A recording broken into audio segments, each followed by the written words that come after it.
Okay, so this painting is by Jacques-Louis David. And it's the death of Socrates. And the essential image is what's happening. Socrates has been put to death because he got into a very public debate over the differences between oratory and philosophy and which one was better.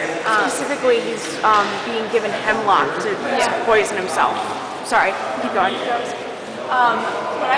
What struck me first about this picture was the fact that it looks like he's still arguing, even in his, execution, he's still arguing his point. That's really interesting. That just the fact that they can really convey Socrates as so I don't want to say stubborn, like, you know what I mean? Like he's so passionate about the topic, and just the fact that he's still arguing his point. Also, the amount of emotion that's surrounding him, it almost looks like they're just begging him to be wrong, just to say he's wrong and not drink the hemlock, which is really, really fabulous, especially, as Max was saying, the guy at the foot of the bed. How he contrasts with the tension of everyone else in the painting. He's solemn and mournful and at peace almost in comparison to everyone else. If we could get a shot of the guy holding his leg. Yeah. He's almost, trying to have a conversation. Yeah, he's trying to reason, What I like about this, just in having studied the story of Socrates being put to death, was that his whole argument was about suffering injustice rather than committing injustice. So here he is suffering an unjust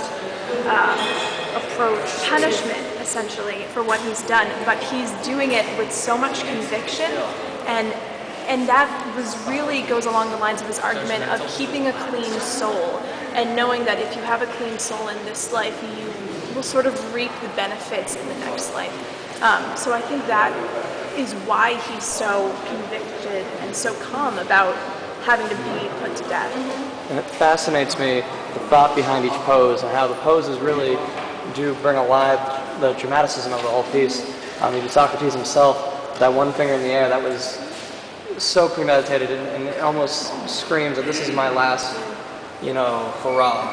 He's almost saying furthermore. No, he's making his final point before he goes out. I think it's really interesting because you can almost hear with the loudness, just hear how loud it is in there, and just oh no, the pain that's.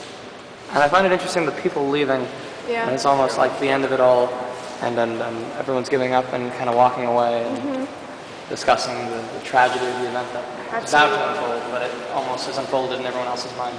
Absolutely. And I like the fact that he's surrounded by so many, and they're presumably the students of philosophy. Absolutely.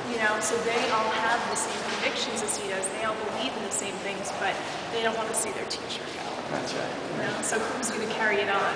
And you wonder which of these people will be the one.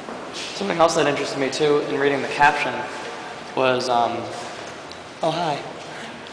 was all the different inspirations that were drawn from various mediums of art to create this one piece of work. They were talking about how Jacques-Louis David drew from books he had read and poetry, all this to get ideas for the poses and the emotions that he was going to put into this piece and the various details. It's just so real. I mean, if you look at different feet, I feel they're so, rosy color from having walked barefoot for a very long time. They're there's just everything about their bodies. To the flex of the muscles, to even? the flex of the muscles. Everything is to the T. I'm more curious about the chains. What are those for? They're holding him down. Yeah, he was probably chained up prior to this happening. He was in jail, essentially. And what is this scroll? What's he doing there? Yeah, he is. I wonder what that scroll is actually. And this. Oh, that's a musical instrument. Why is he playing an instrument when he's just to entertain himself? Just to entertain himself, I'm sure. It's first if you can do